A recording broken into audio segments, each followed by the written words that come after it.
I'm John Lasseter. I co-wrote the original story and directed the film Toy Story. I'm Ralph Guggenheim. I'm Bonnie Arnold. And Bonnie and I produced Toy Story. And I'm Andrew Stanton. I'm one of the screenwriters and storyboard artists for the film. My name's Pete Docter. I worked on the story and was supervising animator. My name is Ralph Eggleston. I was the art director on Toy Story. And I'm Bill Reeves, supervising technical director on Toy Story. And we're here to give you an audio commentary for the wonderful Toy Story. When we started this whole idea, it seemed to be very doable in the sense that computer graphics tends to make things look kind of plasticky anyway, so we might as well do a story about toys. And you and I, Bill, we did Tin Toy, that short film, which kind of introduced the whole notion of these toys being alive and stuff. So the first time we see Woody is a classic Western introduction. We wanted to have it sort of a child's version of a Western movie, and as he starts playing, it gets into the sort of kid-like non sequitur sort of thing. Kid's logic. I mean, in a weird way, it's logical for the kid, but you know, right. That's what was true about the playtime. The force field, and then the dinosaurs, and here's an interesting thing. So many people come up to us and they didn't know that Molly was in the same room with Andy. It's like the crib's in there all the time, right? But people never really. I guess we just didn't sell it enough that, you know, Molly shares the room with him. People thought Bo Peep was Andy's toy. And then we have this, amazing opening song by Randy Newman, who did the songs and the score. Yeah. Right. I still remember the first time that we sat down and listened to Randy sing this song just on the piano.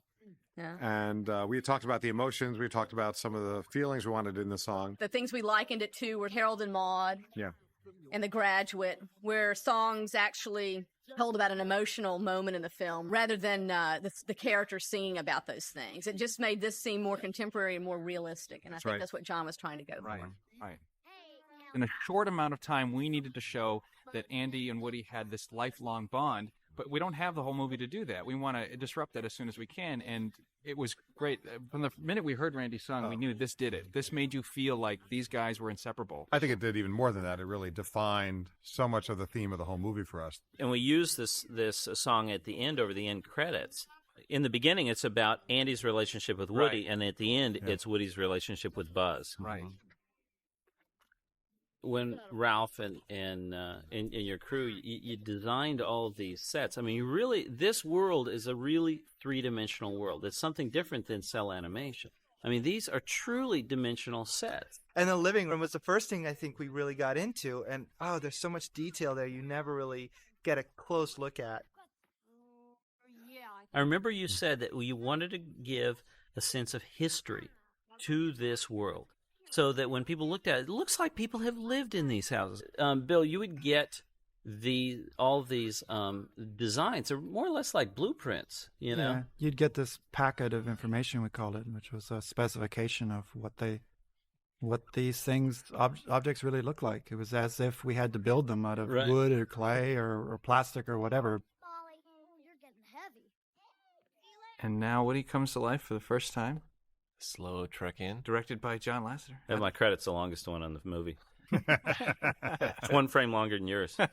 There's the first line that Woody should say. We went through so many revisions. So many. Yeah. We have pages and pages of Woody's first line. Just about as many pages as we have. There's a lot of pressure on your main character. What's the first thing he said? Right. He should have an edge, but not too edgy because, it's for kids too. Ages 3 and up. It's on my box. Ages 3 and up. I'm not supposed to be baby. In casting the toys, we really looked at sort of what kind of personality we wanted them to have. And a lot of it was drawn out of the type of toy it was. And Mr. Potato Head's a classic example because one of the characteristics of the toy is that it's constantly losing its parts. And we thought it would definitely have a chip on its shoulder.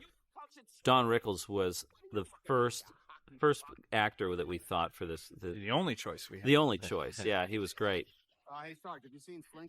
The definitive Army man is the drill sergeant in Full Metal Jacket. Yeah. And so we casted him. Now, Slinky is the last character to finally be cast. We Right. actually remodeled him because of Jim Varney's voice. Right. Well, I think Jim brought the hound dog sort of quality to it, but he was a person and had that sort of kind of voice that's just sort of a more, I guess, cartoony, for lack of a better word, without sort of putting on a voice. Well, one of the things about Etch-a-Sketch is in bringing these toys alive, we thought, I mean, everybody draws on an Etch-a-Sketch so badly. Yeah. We wanted to have Etch-a-Sketch, if he was alive, be able to do cross-hatching and absolutely exquisite circles. Well, he would naturally be the best at it. Yeah. Jurassic Park had just come out when we were designing Rex, and we decided, wouldn't it be great to have a slant on T-Rex and have him be insecure? Well, first of all, so like the coolest dinosaur there is a T-Rex. Right. We had to have a T-Rex. Right.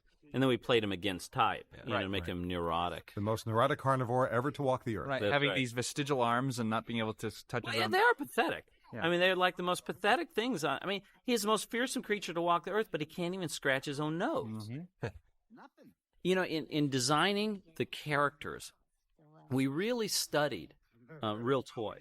Remember that we would go to Toys R Us all the time? Oh, I think I was in heaven. Yeah. Remember we went to Toys R Us and bought toys with a company credit card during work hours? collected toys, and Yeah. of course everybody had their own that they would bring in. Right. This kind of brings up the point that we wanted to to mix toys that we made up along with existing toys that were out there, and we kept giving Ralph a list of, hey Ralph, let's get Little Tykes. Right. Hey Ralph, let's get Tinker Toys. Boy, the hours I spent on the phone with Mr. Potato Head's lawyer, huh? Yeah, Just trying to work out the use of Mr. Potato Head in our movie. it's true. We gotta have them. But it's funny, we only picked existing toys that have stood the test of time, that have already gone through one or two generations, that hopefully would still be around even if this movie's watched 10, 20 years from now. Right. In fact, a Slinky Dog was the only toy that we used that wasn't currently in production. Any toys left behind? A moving buddy. You don't have The books behind Woody are all the old Pixar films. I'm sure that's where the most pauses are going to happen on this, to read the bindings on it. Yeah. Well, the other thing to look at is in a lot of scenes we have funny little sayings across Mr. Spell's readout. It's his dialogue. The staff meeting. Well, we thought in analyzing toys and the purpose of toys, they are manufactured to be played with by a child, and but they could look at being played with by a child as their job. And so if they all look at this as a job, this is their workplace when Andy leaves the room. Right. And so naturally, every workplace, you have staff meetings. This is the scene that we probably storyboarded and re-storyboarded and wrote and rewrote more often than any other A scene. zillion times. Kissing his butt right there was the definitive joke for the movie. Right. It's really funny, actually, to watch audiences' faces when they see that. It's all of a sudden, did I see what I just saw? Right. It was a Disney movie, and he's... And it kind of set the tone for the rest of the movie. It said, There's we some- are irreverent, get ready for irreverence. Yeah. It And does. because there was a real attention to the adult audience and the teenage audience in Toy Story. We really wanted to make this for kids, but also make it so that the adults would enjoy it as well. There's one of the animators, Doug Sweetland, worked on the scenes that where Woody gets run over by all the toys, and he worked on them for such a long period of time that he actually had, when he finished that one scene, he had a rap party. He had his own rap party for He that. had his own rap party for the one one shot in the scene. movie. It's good chocolate cake that he'd made. Yeah. himself. Ham the piggy bank, we thought of as being a Mr. Know-It-All, because he sits up on the shelf and he stares out the window all day, and he knows more than the rest of the toys. And so he cast John Ratzenberger, who played Cliff the Mailman from Cheers. And this guy came in, and he was so amazing at ad-libs, because really the character of Ham was just one-liners all the time. So for every line he had, he gave us 10 hilarious alternatives, and he just kept ad-libbing. In fact, we just ran the tape and let him come up with keep going. You know what to do. Yes. And now comes probably everybody's favorite sequence. Well, this is, of course, the very first sequence that we boarded and that we animated. Right. That's right. And it got shown around quite a bit. And it also really epitomized the essence of the story. When these soldiers start walking, you know a lot about the world of toys that's going to be created in this movie. And I think there's not one guy out there that does not relate to these little green army. I haven't met one yet. In analyzing the Green Army Men, we realized there were three basic things that we had to have in the model. One, they're badly molded, so that they had all that extra plastic, the mold flashing that was sticking out of their heads. Their gun barrels are always bent, and their feet are always attached to those bases. And when the paratroopers go off, I mean, because I love those. And they had to have them hooked with a big ring on their head. I love that. But, we were always, I remember the first few times we showed it to audiences, we were always surprised because we always thought the paratroopers going off the edge of the balcony was sort of a big dramatic moment in the scene. And instead, it always got the huge laugh. Huge laugh. Yeah. Now, what is in those presents? We had to have them freeze in their classic Army Man poses. It was a must. Green Army Men, when their feet are attached to the bases, that's how they walk. And so we thought of when she actually steps on one of the guys, his base breaks off, and that's why he can't walk. But it's one of those definitive scenes that you have in all Army pictures is the injured soldier saying, go on without me. Right, you had to put that in. You had to put that in. And the Sarge, I mean, one of the themes of this is teamwork, is working together. And so it kind of reinforced the theme of the whole movie for him to say, no, you never leaves a man behind. Yeah, good soldier never leaves a man behind. Right out of Sergeant Rock and all those movies. Yeah. Pete, tell them about the I took some old tennis shoes and nailed them to a big board, and we tried running around to get the animation quality of, how would you actually move with this board strapped to your feet? And it's actually really hard. Oh, this is an interesting trivia thing. No one's really noticed that we actually have the wrong end of a baby monitor. That's right. For those parents there, they probably know. That's the end that you listen to, not that the end you talk into. Yeah. Oh. In fact, in the original script, we had two-way conversation between them. Come in, Motherbird. Yeah, we're right here. Yeah. We were like, oh, wait a minute. It's a one-way radio. It's a one-way radio. Mrs. Potato Head. Mrs. Potato Head. Hey, I can dream, kid. But even the staging of this whole Army Man scene was done very much in the flavor of, combat in the classic, Army films. Who invited that kid? More movie magic. How can he actually see through plastic green binoculars? I know. At this point, you're really engrossed in the story that's going on, even though you haven't even met Buzz Lightyear yet. In my mind, the Army Man sequence is really when it's sort of, you're just caught up in it at that moment. The Sarge there did silent hand signals, and we actually got a list from, I think it's the Marines or the Army, of silent hand signals that they use. It's funny, technically, it's from a story point, it's the one sequence of the movie where we're really not advancing the story as fast as we were with the rest of the movie, but you want to watch this moment so much. It's like, who cares? Excited about this.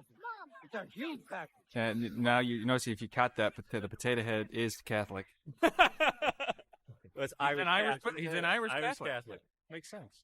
I really love the fact that the toys are so knowledgeable about the batteries. It just shows the intelligence of the toys and the knowledge that they have of this world. Right. It's a lot like looking at your own kids. It's like they have different priorities in their life, and that they're very serious and important to them. And for them, something like this, batteries falling, coming out or dealing with them, is a big deal. Mm-hmm. The other thing, this sets up beautifully that these characters know their toys. They know that they are plastic. They know they run on batteries, and they're fully aware of their world. So it sets it up nicely when Buzz Lightyear comes into the room, and he's fully unaware that he's and we purposely did that so that there would be that contrast. Right. As the kids come into the room here, we really wanted to have the feeling in the staging and animation and everything of a whirlwind. Yeah. Of just, and even through Gary Reitstrom, our sound designer, we had him just make it loud and noisy and just that huge impact when the front door opens, it hits people's chest in the theater. Really? Right. And then he purposely took all the sound out right here, so it's almost completely silent. And it reinforced the feeling of that big the vacuum that occurs after the whirlwind's gone. The aftermath. What is it? Early on in the development of the story, we had this image, this idea of setting up the world, and this character is, it is the top toy, is Andy's favorite toy. And the way visually to show that is he has a spot on the bed. And by setting up that spot on the bed, none of the other toys are on the bed, it's so clear is when he's knocked off and something else is put up there. It says it right away, and that's what I think that. And people catch that, I think. Big Andy's room welcome. And now, the moment of discovery. Buzz is the only fully white character of all of the characters here. Everything else has got lots of color, and I think some of the early ones, Buzz was red, and that was really cute for the tests, and it works fine. But we needed something that really set him apart. He's brand new. Oh, wait a minute. Here comes the Darth Vader POV. Oh, that's right. We had to have that. What would it look like from Darth Vader's point A of view? brief Star Wars homage. There's a lot of brief Star Wars homages in this movie. Seeing his own reflection in the glass is really cool too. It's something you couldn't really do normally. Yeah, I mean this is one of those things that with this medium you can do things you can't do in hand-drawn animation, nor can you do in live action. In thinking of what kind of toy Buzz Lightyear would be, we went back and we thought of all of our favorite toys as a kid and tried to put in every cool thing we could remember in one toy. He's about the size of a G.I. Joe.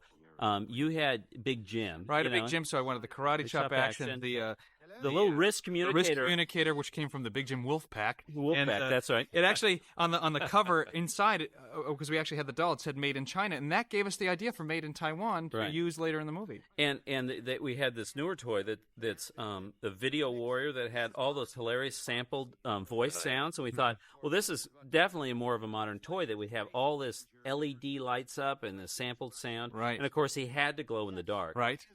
And Bob Pauly, one of the key designers in this film, he did an amazing job in taking all that and designing it to be like the toy of our dreams. I remember John saying, I feel really sorry for the toy company that's got to really make this thing. And, of course, you topped it off with the most modern of appliances. You put a laser on his arm. That's true. Absolutely.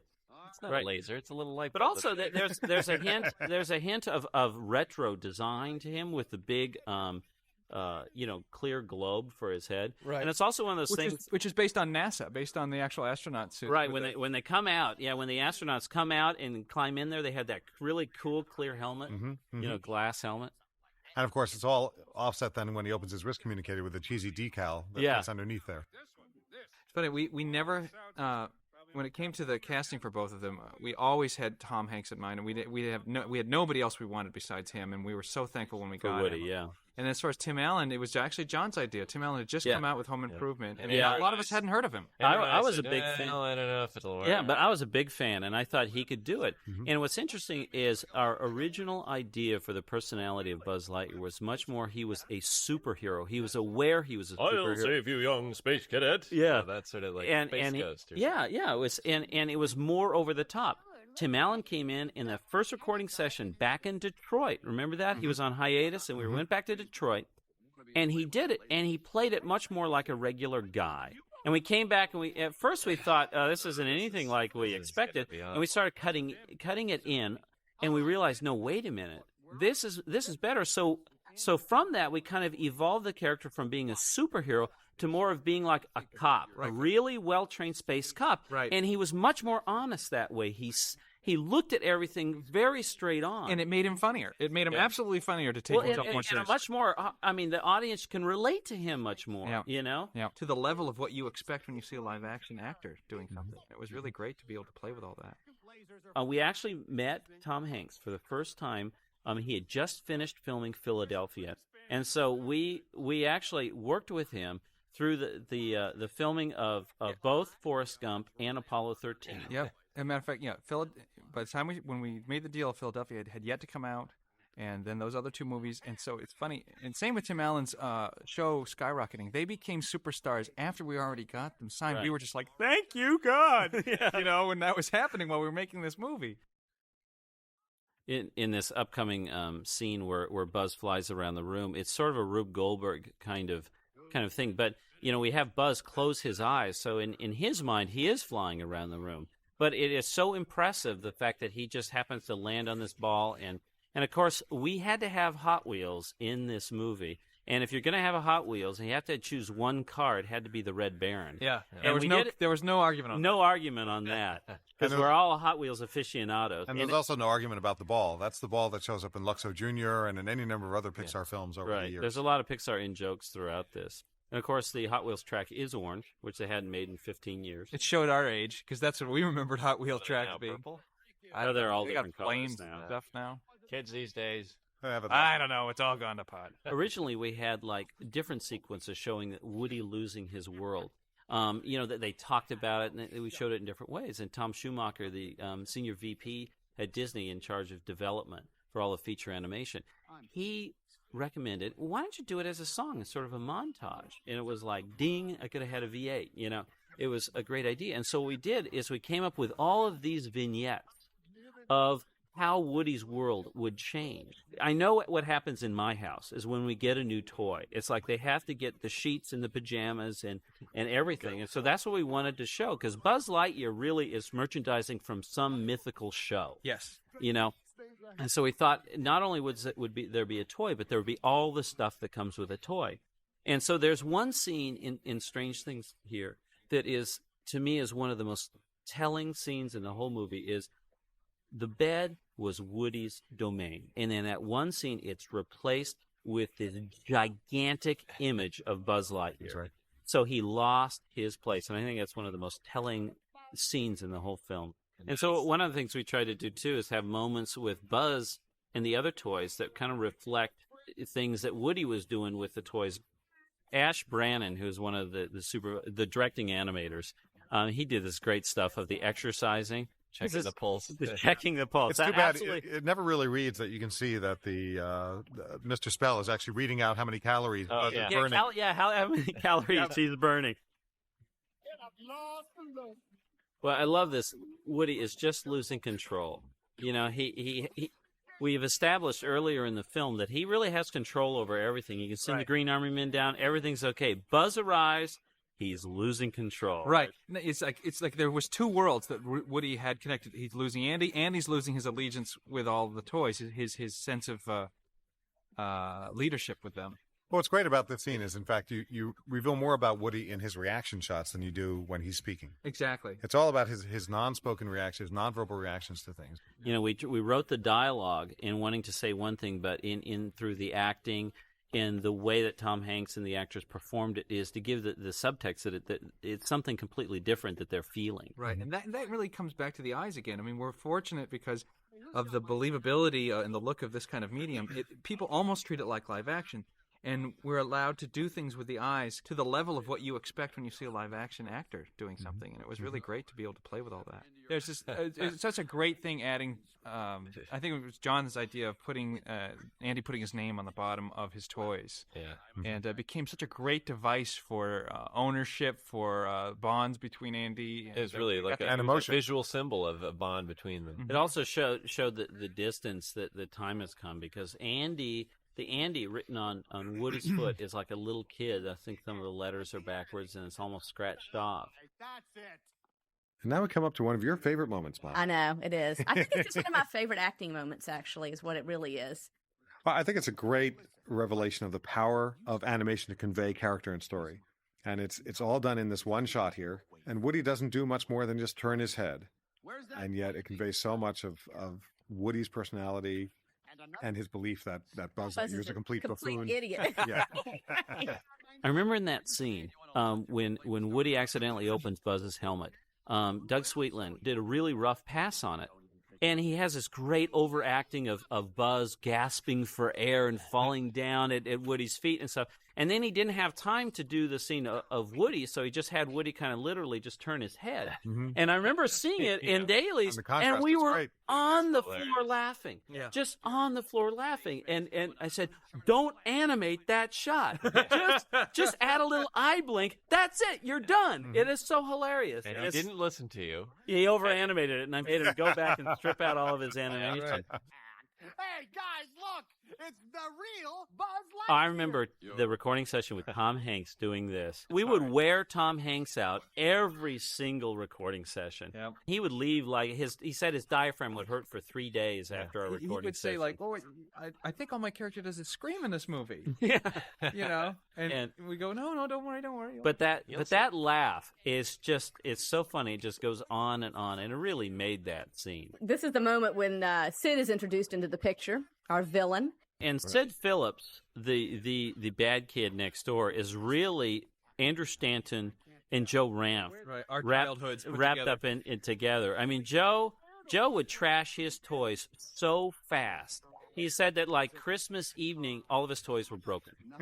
They would get that morning. Right. And actually, I remember, Andrew, you were telling me a story that what you did to one of your broken G.I. Joes as a kid, and I said, that has got to be the introduction of Right. Sid. So this him with the combat Carl out there in the backyard is something I actually did with my friend Keith Knowlton when we were 8 years old out in his parents' field, and we strapped an M80 to the back of G.I. Joe. Well, and then you put him in a running pose. Said, "Run, Joe, run, run! You're never gonna make it." and you blew him up. And Andrew, Keith Knowlton, is he out on parole yet? Or?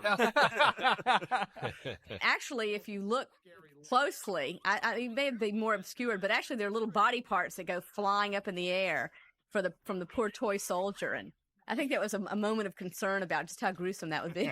Well, we wanted G.I. Joe. Because I had G.I. Joes since I was a kid. I lived for my G.I. Joe. Right. G.I. Joes and Hot Wheels were most important to me. But funny, they and wouldn't let us Hasbro, use Ralph, Hasbro wouldn't let us use it because We're blowing 'em we up. would blow They them don't up. like us blowing up their favorite toy. Lauren Carpenter, one of Our technical directors. Yeah. yeah. Came up with virtual reality. Virtual reality. Virtual reality. See, I can't even say it. Yeah. Which I thought only a few people would get, but Everybody theater gets get. Oh, the adults always get it. Yeah. This sequence up here in Andy's room is so nice just because what they did. It's sort of really a magic hour lighting, and it's so beautiful. Mhm. They really did a good job.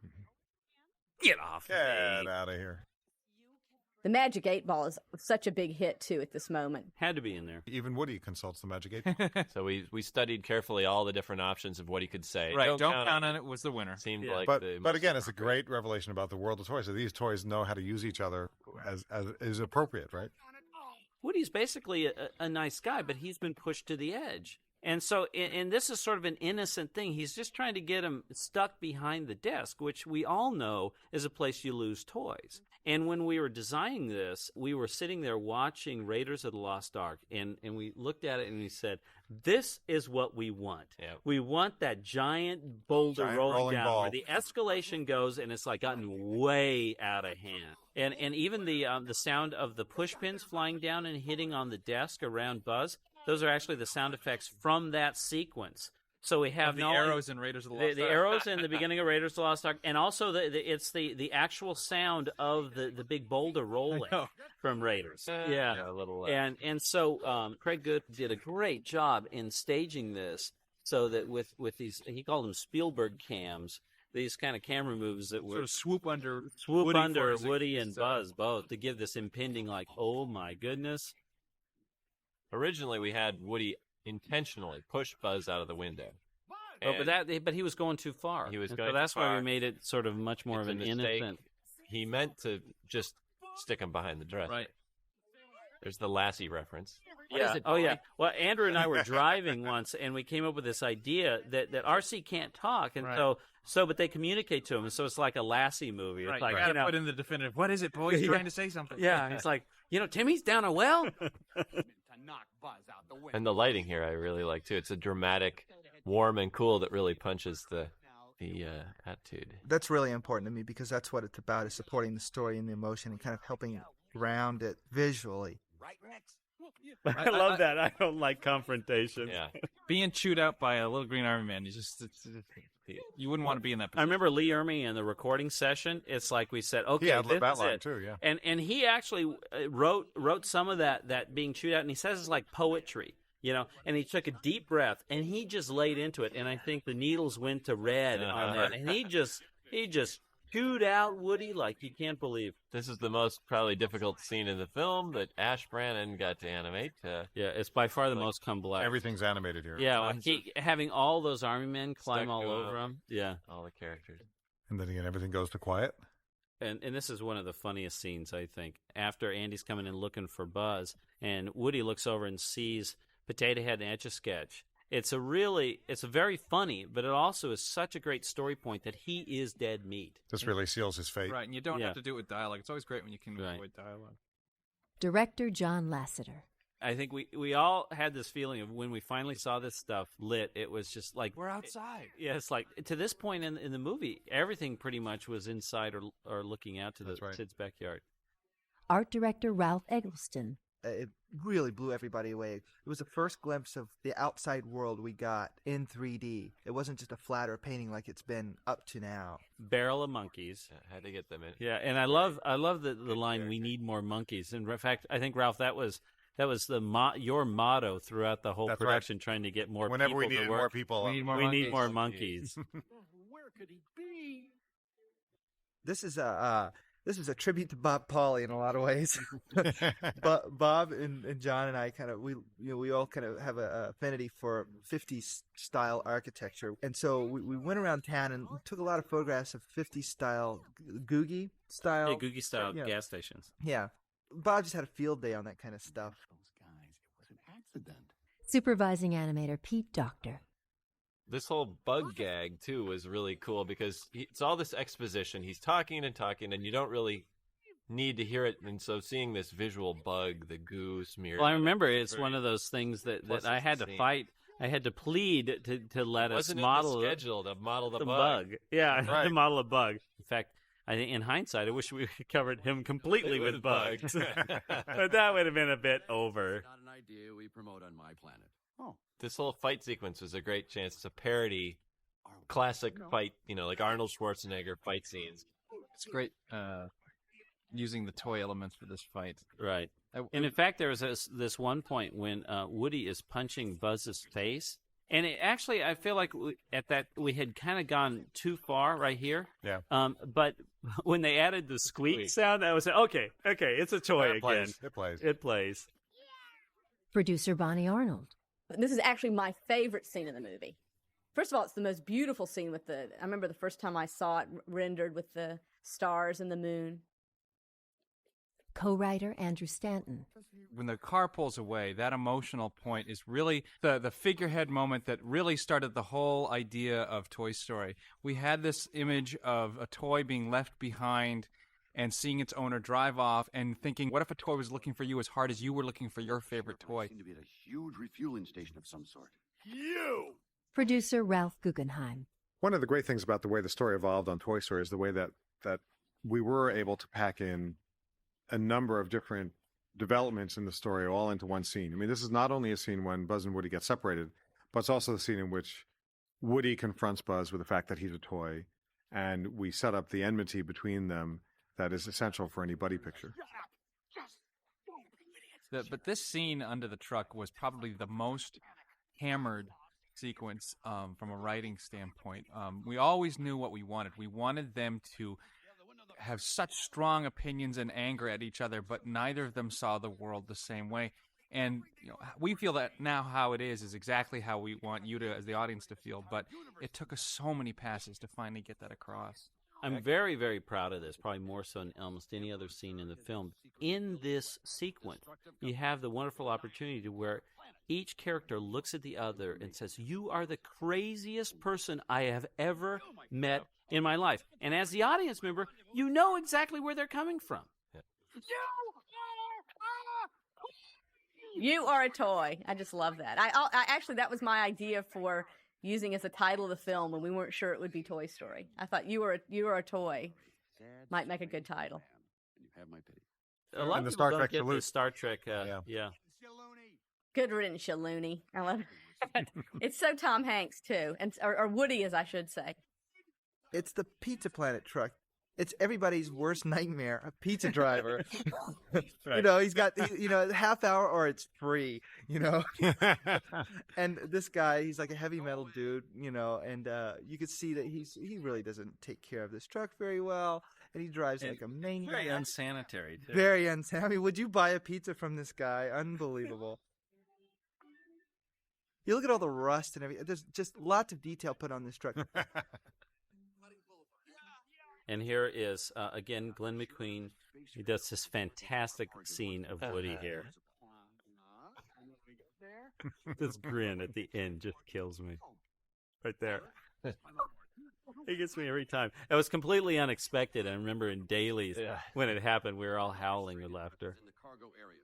That's Joey's love from any of the artists who work on a film. You can pass them off a great idea that you already like, and then they come back and have plussed it all even more so. Exactly. And it feeds everybody else. And if you can get that all across the board, it's just such a luxury to have when you're making a picture. This scene here, when Woody climbs into the back of the Pizza Planet truck, was a much longer scene. It was at this comedy where he is just getting beat up by this tool chest. In fact, we have some hilarious, very early stuff that Tom Hanks did for us. Some very funny sort of stuff where he's getting he starts calling this toolbox El Rojo.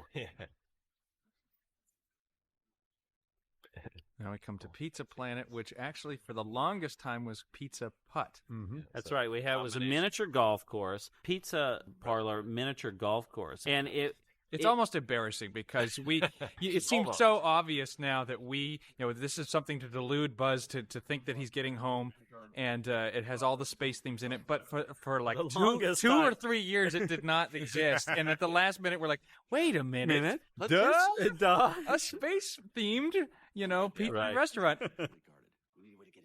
If you look carefully at the two sentry guards at the front gate, we've got little lights in their eyes that kind of go back and forth like the sentries in... the Cylons in Battlestar Galactica. And the staffs have got... They have the staffs with a pizza and a pepperoni shield. Yeah, pepperoni shield, that's right. It's one of the most elaborate sets we built, given the short amount of time that we actually spent here. Right, and it was so great that it was coming from Disney as a movie because it's such their stuff, Well, my goal was to make it so every kid in America wanted to go to Pizza Planet. Right. They've got to make this place. They've got to build it. Yep. It's great. It's just too cool. I would want to eat there, Yeah. Here's the killer shot. Yeah, poor Rex Grignon had to animate this shot with more humans. 17 humans, right? And they're very complex models. He's dead now. He's still working on the shot, in fact. He'll be done next week. He finished it pretty quickly. Whack an alien. I mean, it's one of those things that with Whack a Alien, it was an homage to Alien. Oh, yeah. And what cracked me up is so many people say, why doesn't it say Whack an Alien? If you look carefully at the people, notice that they all resemble Andy somewhat. Andy and Mom and Molly. Different hairstyles and different skin colors.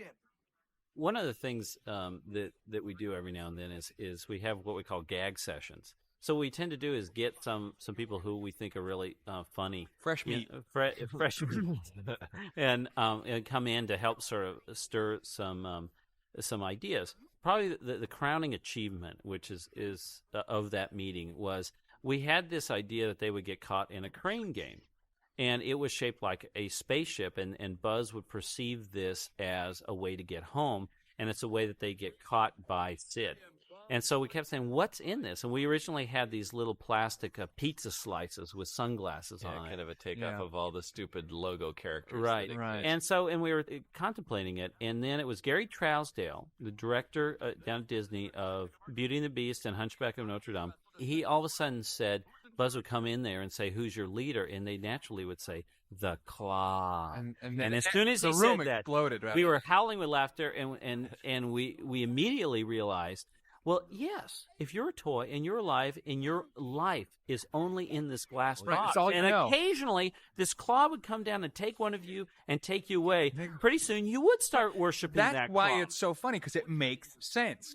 It was our actors on helium to be the Martians. All inhaling lots of helium and reading the lines. To be honest, it ended up mostly Jeff Pigeon. Yeah.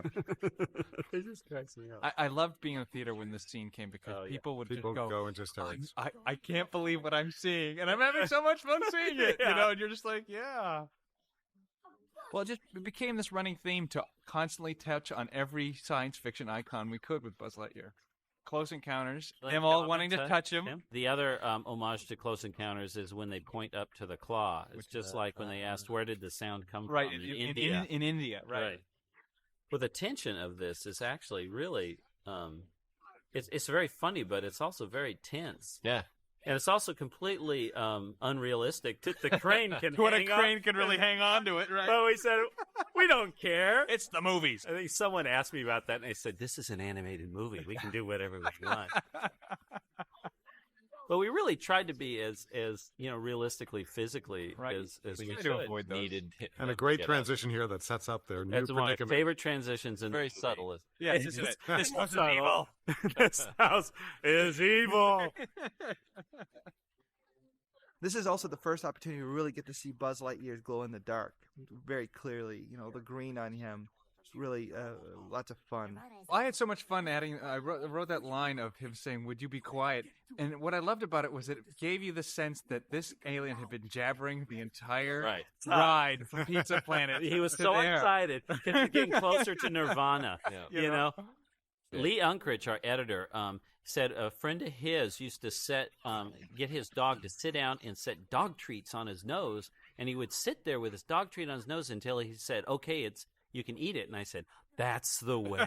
Sid's got to feed Scud, the little alien." Yeah. And we get into Sid's house, which is avocado green and harvest gold. It's your mission. Right. It's two of your favorite colors, right? Definitely. It's like early 70s home and garden. We found some great magazines from that period that we really played up on. But we get to Sid's house. It's supposed to be evil and dark. And we wanted to have fun with it too. Before the actual dark place is Sid's room. The house itself, we had to kind of back off on and just say, it's ugly and you wouldn't want to live there necessarily, but Sid's room is really the darkest place in the room. It's a tribute to bad taste. It's a tribute to bad taste is right. A lot of people think Sid is so horrible, but really he is the most creative character in the whole film. He's not evil, he's just misunderstood. That's right. every time you see him, he is play acting. Mm-hmm. Really creatively. No different than Andy in the beginning. I tell people that I said, well, maybe it's just because it's defensive because it's what I was like as a kid. But I think that Sid's more true. That Sid had more imagination than anybody in the movie. I mean, everything he's doing, like you're saying, he's play acting, and I think that's how most kids act with their toys. Mm-hmm. Locked. The Sid's room really represented the absolute opposite in every way of Andy's room. We wanted Andy's room to be light and friendly and airy, and the toys are well taken care of. And in Sid's room, it's dark. It's always dark, no matter what time of day. And everything is trashed, and all of his toys are just really treated badly. And so to manifest that, we thought that, this guy, in thinking of him as being very creative, Sid, he would take his toys apart, try to figure out how they work, and he would put them back together in different ways. He's not just into destruction. He's into just, he plays in a very twisted sense of fun. Right. And so we thought, so also we wanted to give the feeling to the audience and to the two main characters that if Sid's in the room, you're going to die, right? You're going to die. And then when Sid's out of the room, we have this moment of like, okay, he's out of the room. Let's find a way out of here. But immediately we want to give the feeling like, uh-oh, there's something alive in here. There's something going on. It's sort of like going camping and, like just in the darkness, you hear noises and like, there's something alive out there and I know it's going to eat me. So to make the main characters completely uncomfortable the entire time. Even with Sid out of the room, they're still the danger's still there. Right. And I think that we never even considered any other option than making the mutant toys mute. Oh, great. Yeah, and if anyone attacks us, we can blink them to death. Rex is still working at it. Right. That's Everybody else is loving it. Faithful Rex. And I also love the fact that they know the cat. They know the neighborhood, Whiskers. Yeah. They know, he just like they know here. Sid, just like they know Scott. Right. Yeah. Why doesn't Mom see a flashlight coming out of her window? She was turning. Oh. Pay no attention to that man. Mom, have you seen And now the familiar scenario we've all been where you can't find something and your mother tells you you're just not looking hard enough. Where was the last place you left? Right. Yeah. How many times have we heard that? Woody's gone? I really like also this little quiet moment between Slinky and Bo. It's like two people who still believe in him. They just kind of look at each other, and it's really... This transition never worked in the story reels, but once it was rendered, it was great. It's gorgeous. From night to day. It's gorgeous. So here we go, right into the torture. Back into our Star Wars homage. Star Wars homage number 458. Well, this is actually sort of in between Star Wars homage and that sort of Nazi interrogator from Raiders of the Lost Ark. Right. You know? That's right. We were down at Disney, and we were talking to Mike Gabriel, who's one of the directors of Pocahontas. And we were talking about all the things that we used to do with our toys as kids. And he said, when I was a kid, I used to burn things with a magnifying glass. You're going to have that in the film, aren't you? And Andrew and I looked at each other and said, we are now. Supervising Technical Director Bill Reeves. The particle system effects was the main tool used for doing all the the smoke and the sparks and that kind of stuff. Was a technique called particle systems, where you model a lot of very simple shapes and you sort of blend. There's a lot of them, so they add together to create an effect. So even though Buzz is deluded, he is in control of the situation. He's a superhero. Yeah. That's right. He knows what to do. I was in case lucky. of danger. I was lucky that I got to board this sequence, and this is where I came up with using the karate chop arm to for Buzz to defend him, for Woody to defend himself with Buzz. And I love this. It was such a great. I love this. It's another fun great moment to revealing do. moment about toys. Well, I think the best thing about this is Buzz's line, "How you doing that?" Right. Right. It's like playing off this weird illogical logic. Yeah. This scene, when I was showing it to my kids at home in an early version, this is the one that my kids always put their head under the blanket. One of the things that we always tried to do in these two characters is show contrast, how Buzz would do something in control and Woody would do something he's a complete wimp. And I think this is one of my favorite ones, is a simple thing of Buzz just running across this opening. He runs across and then he motions, like to Woody to go on. And then Woody just crawling like a complete scaredy cat. It was great contrast. This is one of those moments where I thought, that dog sounds too much like a tiger. But I was overruled. I think that was some of the T-Rex breathing from Yep. Jurassic Park. Yeah. The scene where he opens his eye and it dilates. Yeah. Yes. I mean, that's straight out of Jurassic Park. Yeah. There's a whole controversy over Scud's whiskers at one point, but Eben Osby, our associate technical director, came in on a weekend and created whiskers for Scud and did them in record time. Mm-hmm. And those whiskers definitely add to his cheerful demeanor. Right. This is the moment in the movie where Buzz really realizes that he's a toy. Woody's told him, but he doesn't really realize it until he actually sees this commercial about Buzz Lightyear toys and that they're available everywhere. If it's not the Army Man, I always hear this sequence is probably people's favorite sequence. That when we first did it, it was very 50s and retro because we just thought that was fun. But then we were asked by Disney to make it more modern, and we started looking at modern day commercials, and they're just assaultive. They attack kids. They're assaultive. So we got. That's why we so brought we in thought, Penn who? Jillette. Yeah, who can be the most assaultive voice we can get? And we thought Penn Jillette of Penn and Teller, the great magician. He is so loud, and so we had him record it, and It was incredible. He was so loud that they said in the lobby of the recording studio they can hear him through the Through all the soundproof soundproof walls. doors, yeah. Actually, we're here. Ralph, John, and I got to be the male chorus That's with right. him. Oh, that's right. right. Oh, you Oh, ready? Lightyear. 1, 2, 3. Lightyear! There you go. Very nice, man. It says "Made in Taiwan," and it's like he's never. It's like it was there all the time, but he never saw it. He And never, I never saw looked it. under Never the even cover. realized what it was about. Yeah. And now comes one of the songs that just is a great example of why Randy Newman was the perfect fit for writing the score and the songs in this movie. Yeah. He can combine all of his ability in writing great rock and roll songs with songs that evoke incredible, heartfelt sympathy for a character. Yeah. I love this shot because it's like hitting the nail on the head as many times as you can. Yeah. I want to fly. So okay, let's show an open window and let's show a bird flying. But and then Woody says, what does Woody say? You're a toy, you can't fly. It's like, okay, now let's have an airplane go by. Now let's have a balloon go past. It's like... Get it? Symbolism. And you're a little guy in the world. Can't fly. I love those traction boots he's got on. Yeah. Well, he climbs really. Translucent wings. Look at that. He's a superhero. Actually, in that shot as he climbs up is probably one of the few places you could see his copyright Disney On the embossed on. There it is. Yeah, there it is, right there. Copyright Disney. And here's where it's just kind of gray-green sky, and it's kind of overcast, and there's a little bit of light seeping through the cloud. Very, very, very subtle lighting here, and it's getting subtly darker through all of this. I was riding down on the airplane this morning, and a kid saw that I had a Toy Story briefcase, and he was like, he had to be 6 years old, sitting next to me. He said, I saw that movie, the scene where he loses his arm. That was really sad. There was a lot of worry that by having, dismembering one of your main characters, it was going too far. Well, how are we going? And how are we gonna deal with this? So we deal with it in the classic Pixar way. We started making fun of his dismembered arm as fast as we can. Hey, if Potato Head's not enough, let's have another dismembered character. Yep. Never mind. Hannah in her own demented way.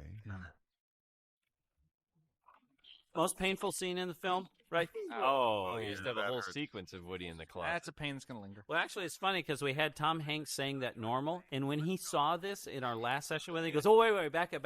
I got to do this again." And he kind of did it like this. Yeah, it was very nice. It was really funny. The next scene, the tea party scene, one of the things that we felt like wasn't working was the fact that Buzz was sort of catatonic after his fall. There were two things. One is that Buzz was catatonic after his fall, and the other one was that from the moment that Buzz and Woody get into Sid's hands, that the movie takes a real grim turn, and there was no comic relief in all this. And so, once again, our story guys, with Joe Ramft and Andrew Stanton, were able to pull off a masterful bit of work by combining both a comic moment and something that reveals a lot about Buzz's character and his situation here. And it's actually one of the best performances too of the whole character Tim Allen did. It's one of the last things we did with him, and it was so funny because he tried it as sort of demented and stuff. And finally, we said, "You're just drunk. You're drunk on tea. You're just." And he did this hilarious performance. Woody slaps Buzz, if you notice, with his own hand, which was inspired from Commando. We heard this. Yes, it was. Yeah, Arnold Schwarzenegger. We heard about this story in the movie Commando, where he gets hidden in a shed, and this whole army of South American army is going to attack him, and he cuts off this guy's arm with a machete. And he asked the director if he could, how about in the next take, I pick up his arm and I smash it with his own fist. And the director, I think it's McTiernan or something, just said, "I think it's going a little too far, Arnold." And I just remember that when we were doing this, yeah, we can do that. This battleship sequence, I think, shows what the toys do when they're waiting for something more exciting to happen. Well, what I like about it is it's strip battleship. Right. Oh, yeah. That's right. And he wants the I nose. want the nose. Give me the nose. He's already wearing the hat. But look how bad of a player. Yeah. Well, so if you really look at it, he's covered the board with hits and just little squares. He's where missed the boats everything are. but the boats. He's that stupid. Yeah, he's that stupid. and he grouped all of his ships together in exactly the same spot. Right. So if you hit one, you got them all. Right. The purpose of this scene was to just show kind of the desperation of Woody. It starts out with it's such a good idea. Right. He's on it. He's going to get saved. This is great. And as this scene goes on, no one will help him, and it gets worse. And so he starts out at one level, and he ends it much worse off. Right. And it's sort of the thing that we've looked at. Every scene in Toy Story, well, we always try to have the beginning and end be opposite, where he starts out in a good position and end in a bad position, or vice versa. Right. Well, we found Tom Hanks is really good with props because I brought to this recording session a fake severed arm that my teenage son has that we used to close in car doors and stuff like that. So I brought it to the session and gave it to Tom. And I said, just ad-lib. This is, I explained the scene. You're supposed to be doing a little puppet show with Buzz's arm to convince the toys that Buzz is alive. And he took off, and he did the funniest routine. Just one ad-lib after another. He did where he's reading Buzz's palm. He's, has Buzz giving him a back rub. Oh, Buzz! A little lower. Oh, fingers. Magic. Yeah, that's right. Buzz, you got magic fingers. Right. And it was so hilarious. But a lot of this was used, like the secret best friend handshake. But if you think about it, we put him through a lot of props. I mean, he had to put his face in a pillow when he was shoved in the bed to do that thing. He had to wear a bonnet for a while for some scene that we didn't have anymore. Well, actually, that was a scene that never made it in. Right. Well, it's because of this scene we realized he was so good at props. That from then on, anytime Woody had something, we had these props for him, and he was great. When they find out that Woody has the severed arm, I think the moment is so touching for me because of Slinky. The dogs had so much faith in Woody. He's held out and believed in him, and here is proof positive. And the expression is so great, and the fact that he just simply closes the blinds is a wonderful thing. It's really emotional. Yep. Even this shot coming up here with the clouds coming over the house. Right, that's a painting. That's a painting that in the movement was created by morphing. Right. And then now, the mutant toys are eating him alive. That's what we really wanted to give the feeling of Woody and the audience, that they're just feeding on him. He's still alive. But Woody's actually doing something selfless kind of for the first time. Yeah, he's, instinctually he's going after to help Buzz. Well, because he doesn't even realize. Woody's in a place now where all his blocked. options are exhausted. Buzz is all he's got. That's right. Yeah.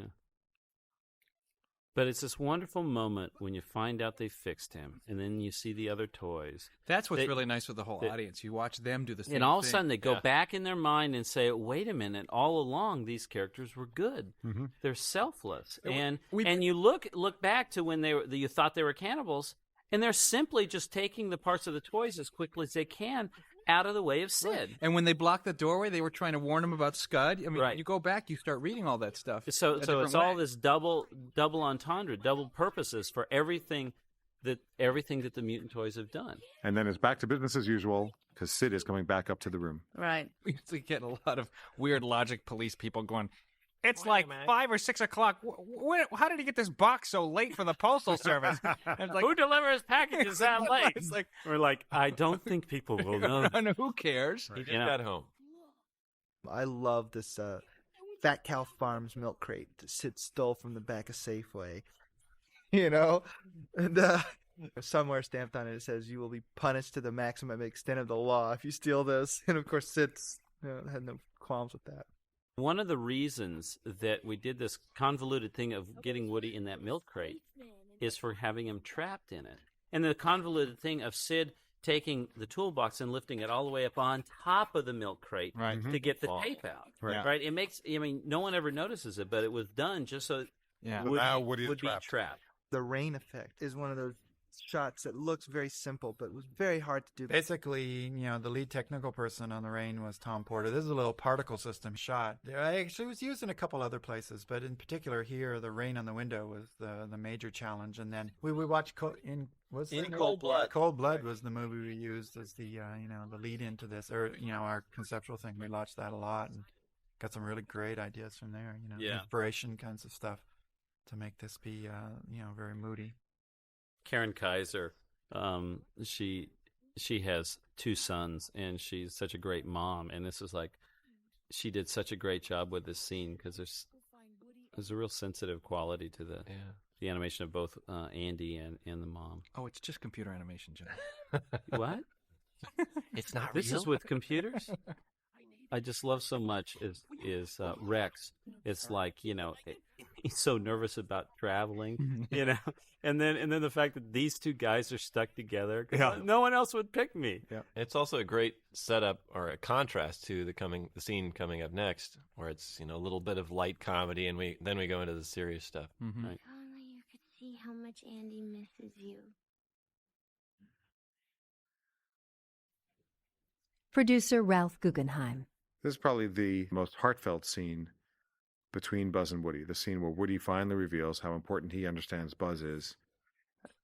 And he does it out of desperation to try and get Buzz to get out of this state of depression he's in. Yeah. And at the same time, it tells us exactly what the rules of the world are here, as seen by Woody through his experienced eyes. Director John Lasseter.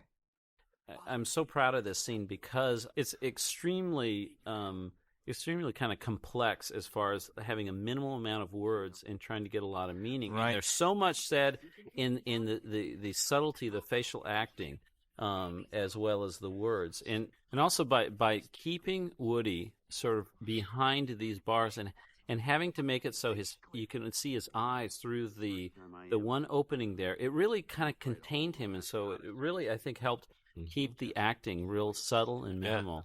Right. This is the stuff you dream about as an animator. Oh, Yeah. But it's also the Meaty hardest subtext. stuff. Yeah. I mean, everybody thinks the big wild stuff would be hard, but this is really tougher. hard. Yeah. Supervising animator Pete Docter. This scene has a great arc where Woody starts intense and excited and goes downhill, and Buzz starts way down and works his way up. We actually animated quite a bit of stuff that was cut out of this sequence. We started with like 5 pages of stuff and cut. I think it works better for the film, although at the time I was like, no, you can't cut it. Well, those were your scenes. Yeah, cut. I know. Producer Bonnie Arnold. I find it amazing that you would not think that basically none of the actors recorded their dialogue together. The picture editors, dialogue editors did such a great job of cutting the dialogue together that you would think they were all acting in the same room together. the lamest pull string line. I know. Play with me. That moment there is great because you've got this real heartfelt, emotional stuff, but people laugh at that line. Right. But they still feel the emotion. Oh, yeah. It's It's really, painful, right? yeah. I'm just a loser. And you need that moment of relief in the midst of Yeah. a scene like this. Co-writer Andrew Stanton. This is where all these little things paid off that we were putting in just for touches at the beginning to flavor it. Looking at Andy's name under the shoe and the Made in Taiwan and the thing, it really just helped sell a lot of emotional hits. Art director Ralph Eggleston. Throughout this entire sequence, the sun is rising. You kind of see a very subtle change from these somber blues. And throughout this, when they realize that they really need each other to not only to escape, but to get back to Andy, the sun really breaks through the clouds, and they kind of bond together and begin their escape. The detail, it's incredible. I mean, you feel it. Yeah. So it's it's there. You feel. Yeah, a lot of times, you think that, oh, look at all this work we did. Let's show it off. Let's put lights back there. But no, it's not important. There's so much detail, just junk all over the desk. But it's all modeled. Yeah. Eggman movers. The Eggman was Ralph Eggleston's login. Yeah. So that's why the moving. And here comes the big cheat, where Buzz Yeah. is straight now, and there they keep going. They keep going. They're about 3 feet from the wall, but Buzz is still pushing From off the wall. Buzz, go! Go. You can do it. It's a movie. The hyper-extended version of Buzz Right. Lightyear. But nobody notices. Hopefully. I want to ride the pony. Another payback to all bullies. Yeah. For me. I'm hoping they're all dreaming about ponies. He is a little kid after all. That's what I like about it so much. He's still just a little kid. Mhm. Is that a can of Dr. Catmull's root beer I see behind you? Yeah. There's so much detail, just junk all over the desk. But it's all modeled. Yeah. Yeah, Ed Catmull's head of Pixar, and I we like did how- Dr. Catmull's old-fashioned root beer. Well, it's really at this point that Woody is starting, they've bonded now, Yeah. Buzz and Woody, and here you start seeing that all the forces of around them are keeping them apart. Right. The You minute know? Woody wants to be and they join together, everything Right. pulls them apart. See, and right there he's saying he's relying on Buzz, Yep. Yep. It's like, think. I think Like it's that- what would. That's right. We had a line once Yeah. where he said, What would "What would do? Buzz do?" He'd Right. say something stupid. Yeah. Not an Yeah, option. Not a plan. Not a Yeah. plan. Right. He'd say something, and then that's where he gets the idea. But we felt like that actually projected too specifically what he was going to do. Yeah. And maybe And he asked, and he honestly asked for help here, which is great. And I love this scene. Angie Glocka animated that. Yeah, it's just With the all baby emotion. head. There's no facial change. It's just the timing. but Mhm. you read that same expression differently Yeah, now. they're different attitudes. the Bob same Gordon before. gave us our That's editor. right. Bob Gordon gave us For the those Morse who code. know Morse code, it You actually can figure it out. Don't tell them what it is. They have to get. They have to Gotta figure it out. gotta work if you Quick, run to your almanac. Look up your Morse code dictionary. this scene where we cut to Andy in his room completely empty, to me is one of the most emotional scenes in the film. You see the box that says Andy's Toys, and to me, I just always remembered when you move, this was your life. Probably lived all his life in this room, and to see it completely empty, and hoping that if they it would uncover them, right? he would uncover them. Somewhere they're hidden, and he realizes they're not around. And all he has left is his hat that represents Woody and the box that represents Buzz. This is that moment, that score moment that I think Randy did such a good job at. We had the Great Escape for scratch music and gave Randy an idea of what we were looking for, but I think Randy took that and made it about 100 times better. But it really moves us along. And it builds. And it builds, and it gives you the... And it finally hits its most marching band sort of feeling at the moment when they start going into the ductwork of the house, and it really just, it's a constant build all through here. Joss Whedon, our scriptwriter, wrote these lines, and he actually, when he wrote "Wind the Frog," we loved that line so much. We actually created a frog just so that there would be a frog to say "Wind the Frog." We kind of did this big sort of Rube Goldbergian kind of, plan that's so complex, and we wanted to keep it from the audience, so they Right. didn't know what was going on. And you come in right at the very end, to where there's a little bit of information being given, but who knows, what's actually going to happen. And originally, we had just Roller Bob and Woody go down. But then we've grown to like these mutant toys so much, you want to see them get back at Sid. Right, so we had to add a layer of how to get everybody outside. In the original script, Woody asks for help. One of the characters goes out through the vent, and you hear some noise, and comes screeching through the door, comes Barbie in her pink Corvette. From Hannah's room. Hannah's room. He goes to Hannah's room and gets Barbie and comes in. And she was dressed in a prom dress in the pink Corvette. She looked fantastic. But she was tough as nails. She was like Linda Hamilton from Terminator 2, and she grabbed Woody and said, "Come with me if you want to live." Right. And she drives him past the dog, and the dog's chasing him. She drives him out to the backyard. Right. And Woody said some great line about, I wish I was anatomically correct. Right. Sid's actually saying some funny walla all through this when you're paying attention to Woody and the other toys. He's actually searching for the ignition stick. Yes. Where are the matches. Where are the matches? You know. And we always envision that Sid's dad is the kind of consumer that the big hardware stores prey on, to where they get him into the home handyman that never finishes any job. And so he started putting in a sprinkler system in the backyard years ago, and he left the trenches out. And, right. And everything's half done. I can have a cookout later. This scene was originally to get Woody the match. Well, we originally had it to where he had like sprinkled matches all over him, and then we realized you can just do it with one match. There are so many weeds in this backyard. I think there's 18,000 weeds. 9, 8, 7, 6, 5, 4, 3, 2, 1. And we actually, in our first pass, had Woody come fully to life at the last second and scare Sid, but we decided it was too much, and it was much more interesting to just have him use his pull string. We were starting to use it again more and more in the film. Right. Well, this is the thing that always has kept him down. Right. This it's a thing, a scratchy voice box, and he uses it to defeat Sid. But we couldn't help but have that little button. Let him come to life just for like a half a line. So maybe even Sid doesn't sure he saw what he saw. But it builds better this way. We originally wanted to have the toys come out from under the ground, but it was too technically complex. So we decided to have this trench filled with muddy water. Right. It was much easier to do and have them rise up out of the water, which actually works.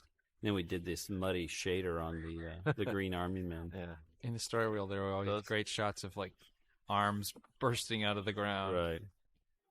Those combat Carls are the same model as the Green Army Men, just a little larger with spare parts stuck on them. So Rich Quaid got to animate the one scene of Woody coming to life in front of people. Yeah. So play nice. Of course, the biggest comment from the outside world here was this stock footage? Or was this really a computer model? No, every plant in Sid's backyard was hand-placed, every weed. And here's Hannah's payback. It's for all the little sisters in the world that were ever tormented by by their big brothers. Nice work, fella. Good job. What's great is Gary Rodman did a great job of creating sound effects for all the toys in that scene. Right, he gave sort of, even though they didn't talk, he gave a voice. Right, and it's as though they're all talking to each other, congratulating each other on what they've done. Right. Quickest goodbye in the world. He wasn't there at all for a while. I know. They just ran away, and we thought, wait a minute. Yeah, he's got to say goodbye. I just didn't want it mushy. So. That line there of Buzz, we used to have it saying, Woody, I'm stuck, come help me. And then we realized, no, he would be more giving. At this point, they are constantly helping each other. So he just go, you made it, it's okay. Now they're together, and so they're working together at this point. Right, they're actually finally, for the first time in the film, on an even plane where they both want the same thing. Right. For the same reason. And so they're working together. We decided once they're finally working together that they would just constantly sacrifice for one another. They would, and each sacrifice would empower them to get over the next obstacle, and then the next guy would sacrifice, and blah blah blah. And it was really nice. Even now that they're working together, Buzz runs like an athlete. He's Carl Lewis, and Woody is a wimp. Yeah, look at those arms. Yeah. It's great. Whereas the Army Man sequence was the first thing that we produced. The chase sequence was the last. It was that way kind of on purpose because we knew it was going to be huge. Supervising Technical Director Bill Reeves. We had to create, 6 city blocks of model, and we used various techniques to make that problem be a little bit more tractable. We designed about 20 different houses. Bill Cohn did a lot of the design work, and Lauren Carpenter did most of the technical creation of that stuff. And so the houses were, about 20 different varieties, but they're very different simple paintings. models, Oh yeah, right? Oh yeah, it's just like a little box, really, with a roof. There's texture maps painted on them. I mean, a lot of those So flat work. Yeah, and all the detail is just a painting. Yeah, right. There's like 20 different styles, but then we would tweak colors on them, so we had 40 different styles, really. Right. And sometimes we would turn them. But I think what makes people stop and gasp when they see the scene is the degree of dimension as you're traveling through the neighborhood. And I think in large part it's created by the trees and the light coming through them. Mm-hmm. Yeah, the trees, we had about 10 or 12 different trees. We could make each one of those be any different size we want, and we could play with, we could rotate them around and they would look different. But it was a huge challenge to sort of orchestrate this whole thing. I want to point out Evan Osby did a lot of the work and just sort of, laying out the world and building a system so we could mix and match all these different parameters and actually control it. Because every shot was different, or every chunk of shots. There were 267 shots in the chase. But what also was a great fundamental idea for the chase sequence is that it was overcoming, just like the movie, but in this chase sequence, one had to overcome one obstacle after another. Yeah. And every time the stakes got higher in terms of what it would take to catch up with that moving van. The goal remained the same. And the sacrifices got bigger. That's right. But the thing that, from the day we had the treatment and we thought of this idea, I was so jazzed, was the miscommunication that you've built with these toys in Andy's room, that everything Woody does to save Buzz looks like something bad that he's doing, and the toys try to stop him. I loved that ironic twist on that. I think we had a big discussion about make sure we don't think the dog is killed off here. That's right. Have to ensure that no animals were injured in the course of making this movie. And the other thing that's great is the audience never tires of seeing Mr. Potato's Head's parts get whacked off. That's great. You can bang and smash Mr. Potato Head as often as you want, and every time they love it. I think poor Tom Hanks told me so many times, he goes, I feel like I'm screaming through the whole movie. Are you sure it's not going to come off like that? But it really doesn't. Now let's catch up to that truck. Turbo. Is that like the shortest shot in the movie? It's amazing how people read that turbo and it's not just a couple frames. Yes. Again, great technical effort on the technical director's part, plus the great effort of our sound designer, Jerry Rydstrom, to make this chase just work so incredibly well with the different sounds and noises that you hear in the neighborhood. I was very inspired early on, before we started this movie, with a Nissan 300ZX ad that Ridley Scott did for the Super Bowl. Right. Mm-hmm. And it was so intense, the cutting and stuff. And I said, this is what it should be about.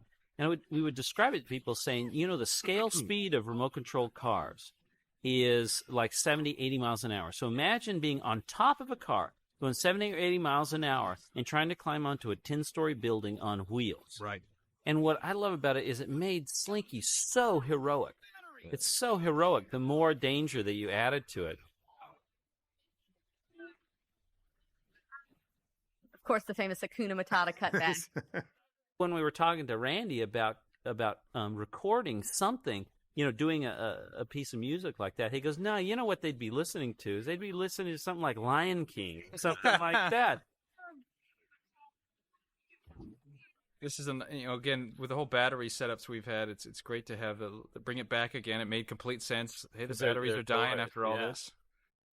Now this is the point where everybody in the theater, we knew everybody was, most of the smart people were going, they're going to light the rocket. They're going to light the rocket. I know it. They're going to light the rocket. Everybody's going to light the rocket. And we actually, originally just had them light the rocket. Right. And it absolutely, drove us crazy, the predictability of it. So we said, let's just play into it. Right. Let's put one match, one rocket, one fuse, and one car. One car. And the wonderful, moan that happens in the audience. It was the best response in the whole movie, was that. Yeah. We were so excited when we showed this for the first time with an audience. They just definitely pulled it off. Because at this point in time, you would stop the movie and say, what happens next? And we actually...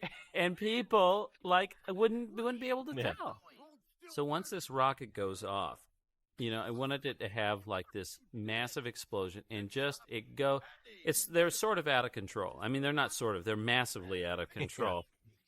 we always thought about what would it be like, to be on something going this fast. And we thought of those old NASA shots of the G-forces and what the face does with the G-forces. Right. And Doug Sweetland, the animator, he took, and this is the one that blew us away more than any other shot in the film, is to what he did with that Woody model in the face. I modeled Woody, and I couldn't believe when I saw this in dailies, like here, that Woody could do this. Woody can't do this, and Doug somehow found a way to tweak that face. My favorite shot is technically the movie. This is it looks so real. Yes. Yeah. Going straight up, looking straight down at the smoke trail. Not today.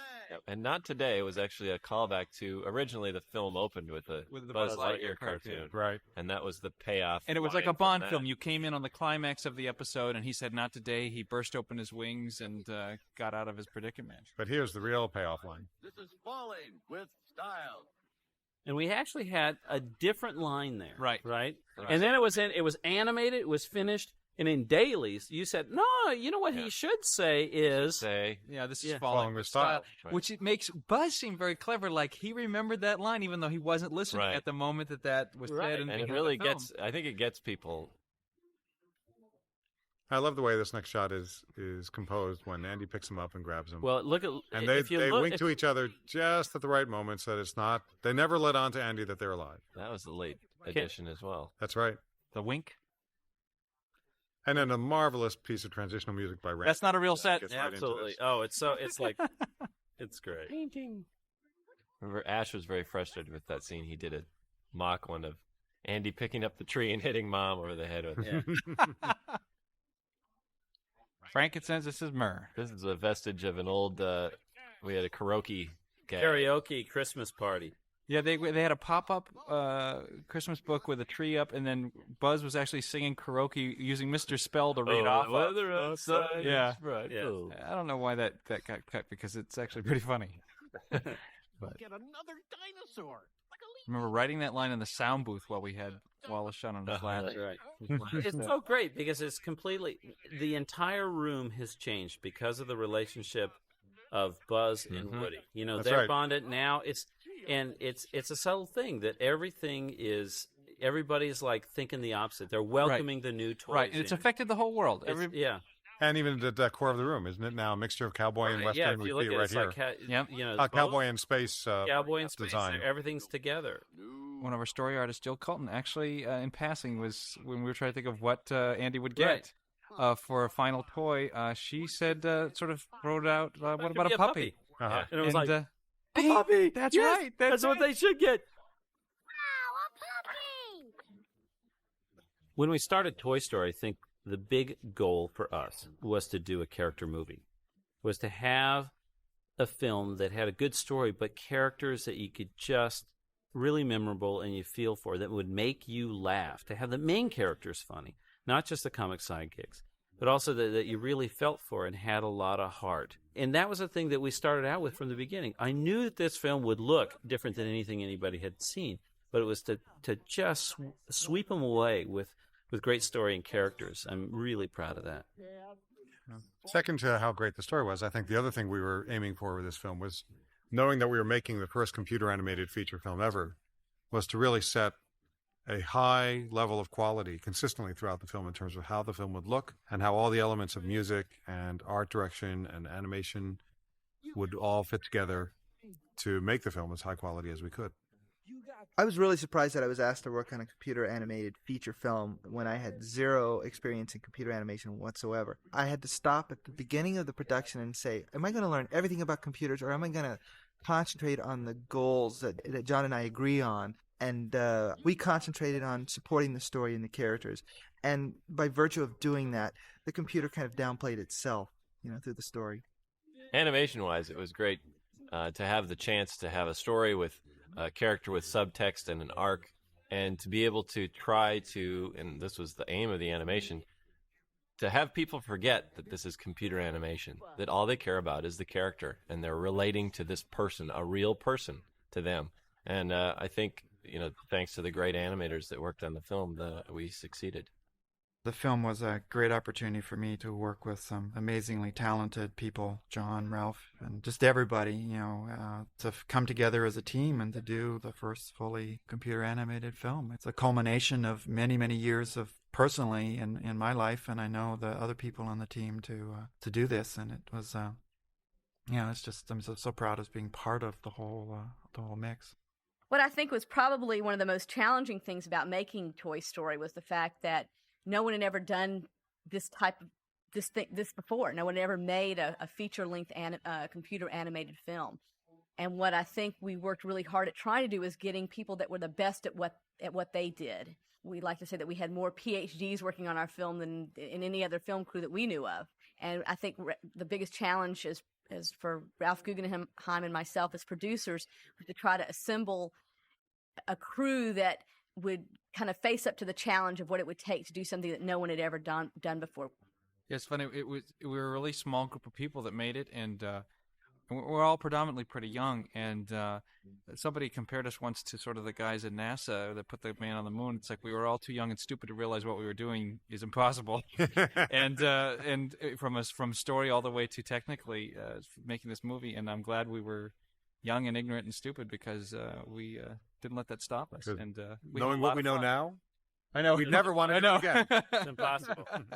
Kids, don't try this at home. I always tell people that it's like, what we did, we just made what we thought was fun that we'd like to watch ourselves. We just made it for ourselves, We did. I mean, that's why there's so many homages to every great movie that we've ever loved. Unabashedly put them in. Yeah, right. But even more importantly, we've all worked together for a long time. Certainly the core group that started this film, and we all were possessed with the same dream that we wanted to realize. And I think it was holding that dream in front of us the whole time that we were making the film is what kept it going, and what allowed us to be crazy enough to put all the time and effort into it, and allowed us to succeed at it.